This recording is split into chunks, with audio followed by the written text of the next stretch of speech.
last week that I can't really talk about yet because we haven't talked about the main event. No, but I can't wait to see that match. That's going to Yeah. be one of the best, I hope. Oh, I think so. Then we had Moose defeating Rhino in the Zootopia match of everyone's wettest dreams, and it was a no DQ match, and there was tables. Yeah, I mean, it was a good old-fashioned weapon-filled brawl. Not really much more than that. I don't know that it needed to be much more than that. It was a pretty much down-the-middle match, you know what I mean? Yeah, it's what you would expect when you get Moose and Rhino in a no disqualification match. You know? If you just sat in your mind and said, what happened if you put a moose from the forests of Minnesota with a rhino from the deserts of Africa into a wrestling ring, you'd say, oh, probably this match. They both eat a bunch of grass and ignore each other. Or that. But I was thinking more of the lines of a lot of hitting but very little storytelling. Yeah.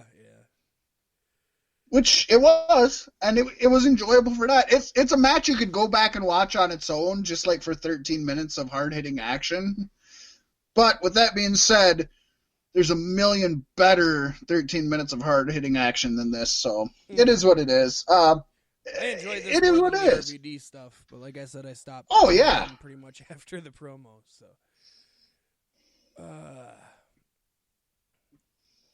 So then we had the handicap for the tag team championships match. Why as was it a handicap Willie match, Mack's Pasty? partner, Rich Swann has been injured. Legly injured, I do believe. Legly! He was legally injured after trying to do a big boot off the top rope, but he broke his leg in two places. Oh my gosh! No, that's not what happened. Oh no, that's not what happened. And the build up to this was, I don't know, I kept feeling like Willie Mack was going to have somebody else to come out and support him. But he didn't. And it didn't happen. No. They did sell it that way. I think this works. I think initially, and maybe I'm just saying this because both you and I thought that Willie Mack and Rich Swann were going to win, but I think initially Willie Mack and Rich Swann were supposed to win. And I think they still want Willie and Rich to win it.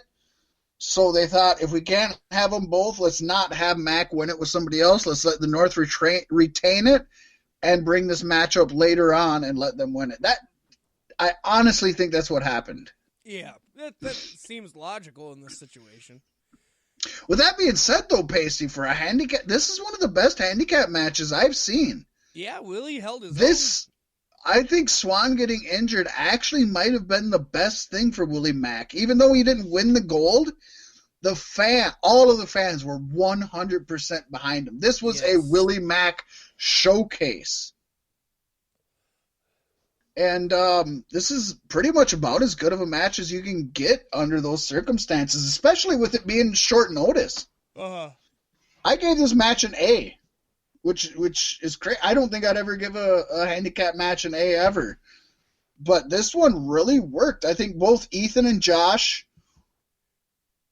I almost give it more on Ethan and Josh because I think you almost have to. But Willie did so well. Willie Mack he did everything he's supposed to do. And even in losing, I think he looked better than the North. Oh, yeah, of course. When you can put up that much against two guys, I think you deserve all the credit in the world. I liked it. I was proud of him. I really want to see Willie Mack either take on or tag team with Keith Lee. I think that could be something. I think that'd be either a really good WrestleMania match or just a very strong tag team all the way around. Right. And then, Pacey, we got what we all came for. What was that? The Impact World Championship match, seeing Tessa Blanchard peel the title off of Sami Callihan's cold, dead body. Part of me thought she wasn't going to win it because it's all in her hometown and her family's all at ringside. And as soon as family's announced at ringside, I'm usually like, goodbye. You know what made this match even better for me, Pasty? Was because I stayed as much away from social media and stuff as I could. Oh, there was no avoiding the news, though. Well, but the thing is, I seen a couple things, and I seen like 2 or 3 things. And 2 or 3 things I seen was about like the disappointment of Tessa Blanchard and the fallout of Tessa Blanchard and how Tessa Blanchard isn't going to be the face of Impact Wrestling. And I honestly thought going into this that I was spoiled that Sami Callihan won it. Oh. And so I went into this expecting not only because I expected, we even said about last week, there's no reason to have this match if Tessa isn't going to win. Right. But I'd seen that shit, and I full-heartedly expected Tessa to lose. And I was expecting to be disappointed because of all the shit I read on social media. I thought they spoiled it for me that she had lost, and I was mad. I was upset. And I watched it, and she won, so I was genuinely, like, just fucking pumped. Like, oh, shit. Because when she won, I was like, are they going to overturn it? Did something happen? And it didn't. I was like, whoa. And that was really cool for me that not only did I get spoiled, but I got spoiled the other way to where, holy shit, I loved that. Happy. That was the match in your eyes. Yeah, I read all the news, so I knew what was going on, and I was like, shit, is this going to change like the flow of history and make it so Sami Callihan retains? And I was still pretty impressed when she won at the end. So basically my notes here are kind of generic, but I don't know how you're not. I have in here, this is not only a milestone for Tessa Blanchard, who, in my opinion, is already a future Hall of Famer. It might not be WWE Hall of Fame, but she's definitely getting Cauliflower Alley. She's definitely getting PWI. She's definitely getting Wrestling Observer. Like, she's getting in Hall of Fames. Yeah. Legitimate Hall of Fames that aren't just Vince McMahon's hand-picked ones. Uh-huh. But this was also a statement for Impact Wrestling, which identified a young, up-and-coming star and wanted to push that as the future of their company, despite gender. Yep. And booked her in a spot that no other woman has ever had in a major wrestling promotion, the top position. That's never happened. Chyna has been in the Royal Rumble and been an Intercontinental Champion. Beth Phoenix has been in the Royal Rumble. Amazing Kong has been in the Royal Rumble under whatever her name was, I forget.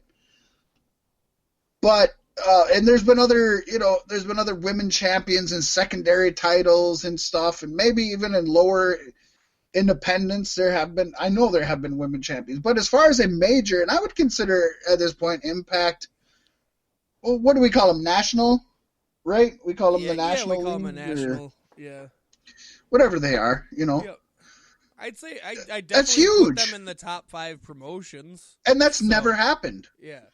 It never happened in WCW, never happened in NWA, never happened in WWE, WWF, never happened in Ring of Honor, never happened in New Japan, never happened in, you can call AEW now, though you wouldn't expect it to. They've only had one champion, but yeah. Still, there's never been a major company that has had a woman as their flag bearer champion. So you gotta give Impact kudos for finding somebody who is deserving of it and not taking it away just because she has tits and a vagina. Yep. And huge props to her also for the speech she gave after her victory, in which she kind of heartfelt. Yeah, and she kind of acknowledged and addressed the scandal right there on the spot. To kind of alleviate things. And of course, the scandal we're trying to talk about very loosely, because we're about to get into it in the Savage Sentinel. a little bit. Just a short little blip. Yeah, it's definitely not 90% of our episode, that's for sure. But this was a good match. Sami did what Sami should have done, and that was take her to the limits and beat the shit out of her the whole time. Oh, treated her like a man. Yes. 100% yes. He treated her like a man. Yep. Said something about how he was going to treat her as an equal, and she was going to get her head smashed in. And he definitely tried. It was this is, like I said, everything you could have hoped for this match coming to fruition. 23 minutes, 49 seconds. I think that's perfectly timed, too. I wouldn't want to give it any less, and I don't know if I would have wanted to give it any more. You know, I mean, yeah, I could have dealt with it being 25. I could maybe have dealt with it being 30. We don't know what they had to have. But I agree. I don't want it much less. And as great as it was, I mean, I gave it an A+ grade. So who knows? Going to 30 minutes might have dropped it down to an A- even. Who knows? So I gave it an A+. I agree with you. 24 minutes, bam. They did everything they needed to do in that time. They told that story from start to finish. Yes, they did. And Fat Mac, that leaves us at a conundrum because the score as of the final match is Pasty 4, Mac 4. That's 4-4. This is the second time this year we've had a fucking tie, Pasty. We're starting out rough. Yeah. It's on a the good second thing. Pay-per-view of this year. I'm telling you, it's a good thing that we've and I kind think of last made these week rules we about also tiebreakers. said it's not going to come down to a tiebreaker, and it still did. It kind of did. I'm just going to keep saying it every time, and then I'm going to try harder on the tiebreaker instead of just giving a random answer. I will say, you gave me the call for the tiebreaker, so thank you. It was an easy call. I picked the obvious easy answer. Yep. And I got the tiebreaker. But I'm not too short of a man to, say na. I got the win, fucker. Yes, you did. We're all tied up for the year, son. Yeah, call your shot trophy gets used. No, it didn't. They didn't call it out. They didn't use it. 0 nip nada. So it comes to a 1-1. So not only have the first 2 pay-per-views of the year had ties in them, but we're tied with the first 2 pay-per-views of the year. This is great. This is what you want. This is how you want a pay-per-view to start out. It's a slobber knocker. So, with that being said, Pasty, what do you call the best match of the evening? Oh, the main event for sure.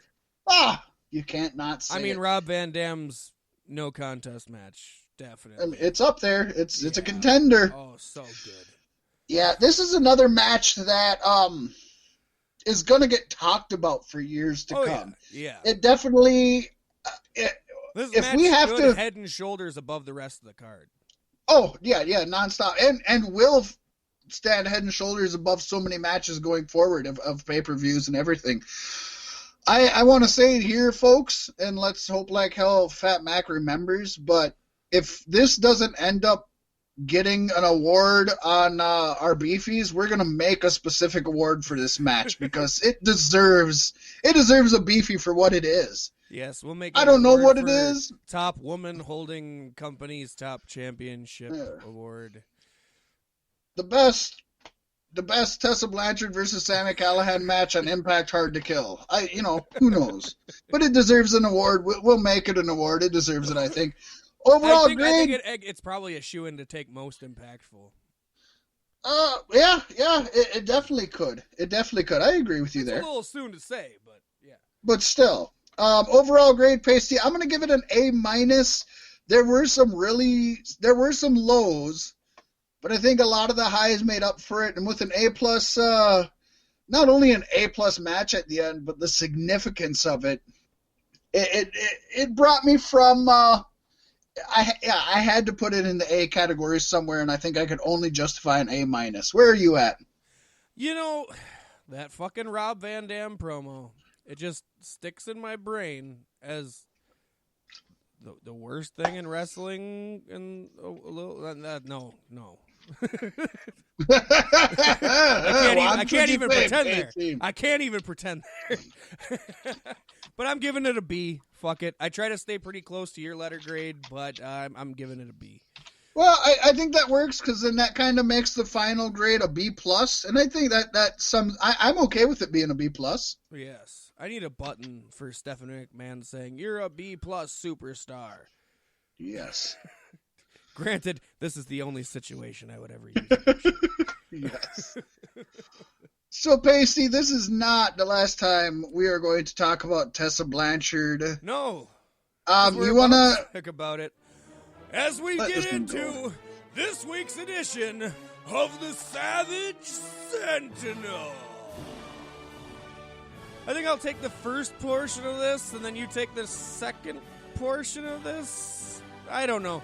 I don't want to do the second news story. Is all I'm saying.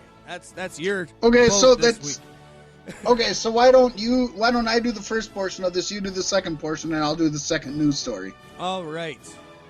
All right. So folks.